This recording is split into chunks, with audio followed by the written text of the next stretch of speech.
विशाल, एक बयान याद आ रहा है जो चंपत राय के करीबियों के द्वारा हम तक पहुंचा था। जब ये मामला खुला, चंपत राय ने जब इस्तीफा दिया, तब चंपत राय के हवाले से ये जानकारी छनकर सामने आई कि उन्होंने कहा कि राम मंदिर में मेरी सेवा पूरी हुई। राम मंदिर में मेरी सेवा पूरी हुई, इसका अर्थ ये था कि उन्हें इस बात का आभास हो गया था कि जो गलती उनसे हुई है अब उसका प्रायश्चित नहीं हो सकता।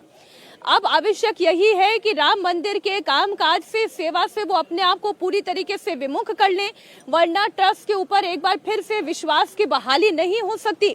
तो ये पहला संदेश था जो एकदम साफ बता रहा था कि लापरवाहियां बड़े बड़े स्तर पर हुई हैं, और जितनी मेरी ऑफ रिकॉर्ड जितने ट्रस्ट के पदाधिकारियों से बातचीत हुई है वो ये साफ इंडिकेट करता है कि हठ धर्मिता भारी पड़ी है इन्हें।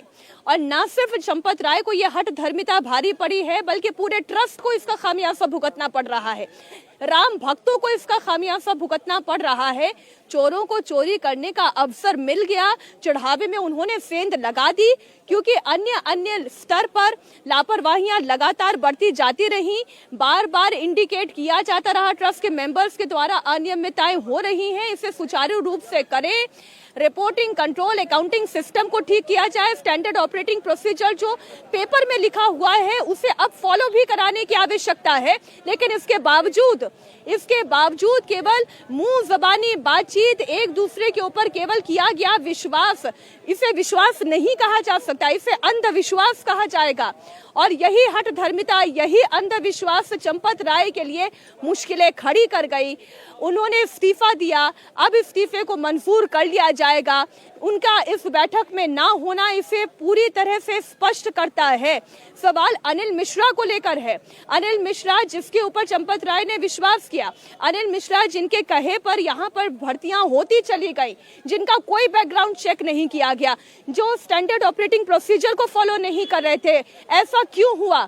उनकी नाक के नीचे इतना बड़ा पाप होता रहा जिसे महंत नित्य गोपाल दास महापाप कह रहे हैं, जिस पाप की वजह से कोषाध्यक्ष स्वामी गोविंद देव गिरी महाराज कहते हैं कि हम लज्जित हैं।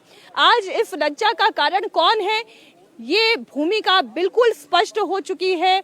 ये कहा जा सकता है रुचि कि आज ट्रस्ट की इस बैठक में चाहे अनिल मिश्रा हो, चाहे चंपत राय हो, उनकी लापरवाही का खामियाजा उन्हें भुगतना होगा, उनका इस्तीफा मंजूर किया जाएगा, राम मंदिर के कामकाज से उन्हें पूरी तरह अलग किया जाएगा।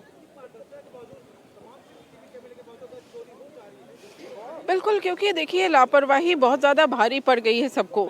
एक तरह से जो राम भक्त हैं उनके मन में बहुत तरह के सवाल हो गए हैं। अगर ये लापरवाही नहीं करते, चंपत राय की ईमानदारी पे लोग सवाल नहीं खड़े कर रहे, लेकिन लापरवाही की, उन्होंने अपनी आंखें मूंद के रखी।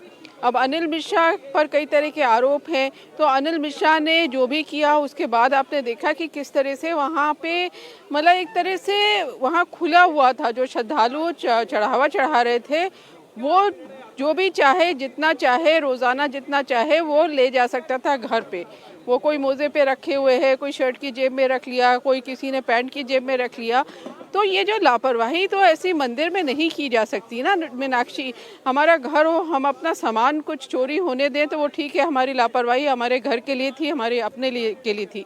लेकिन मंदिर जहाँ पर करोड़ों लोग आ रहे हैं, जहाँ पर सिर्फ देश नहीं दुनिया के लोगों की निगाहें हैं कि भगवान राम लला विराजमान हुए हैं इतने संघर्ष के बाद, वहाँ जो चढ़ावा आ रहा है उसमें इस तरह की लापरवाही को किसी भी तरह से माफ़ नहीं किया जाना चाहिए।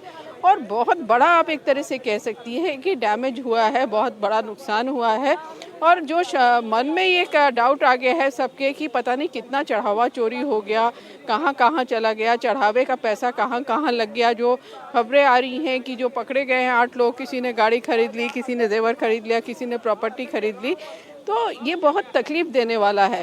तो अगर थोड़ी सी सावधानी बरती होती, जो नियम बनाए गए थे अगर उनका पालन होता, और अगर कहीं मंदिर में जब मंदिर बना था, जब ट्रस्ट बना था, उसके बाद अगर ऐसा लगता कि अब श्रद्धालुओं की संख्या ज्यादा हो गई है तो उसको भी ट्रस्ट के सामने रखना चाहिए था कि ये सिस्टम बिल्कुल आप ठीक कह रही हैं रुचि, जो हुआ वो हुआ।